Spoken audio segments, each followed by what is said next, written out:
At alamin po natin ngayon ang mga paghahanda para sa undas sa ilang sementeryo sa Metro Manila. Nakatutok si Mark Zambrano live mula sa Manila South Cemetery. Mark? Gigi, abala na nga ang ilan sa ating mga kababayan sa maagang pagsasaayos sa mga puntod ng kanilang mga yumaong mahal sa buhay. May mga naglilinisan ng puntod sa Manila South Cemetery tulad ng kay dating Presidente Elpidio Quirino. Hinanda na rin ang mga alternatibong daanan tulad ng mga elevated footbridge.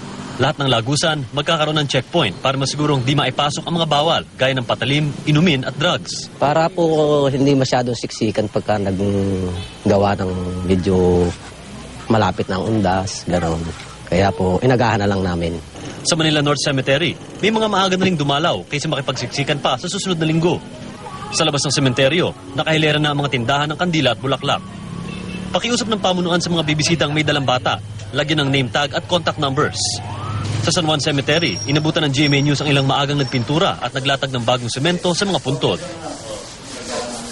Gigi, sa ngayon ay kakaunti pa lang ang mga taong pumapasok dito sa Manila South Cemetery, pero sa Lunes, ayon sa mga otoridad, inaasahan nilang dadagsa ang mga tao dito, kaya todo alerto na rin ang PNP. Yan muna ang pinakauling ulat mula dito sa Manila South Cemetery. Gigi? Maraming salamat, Mark Zambrano.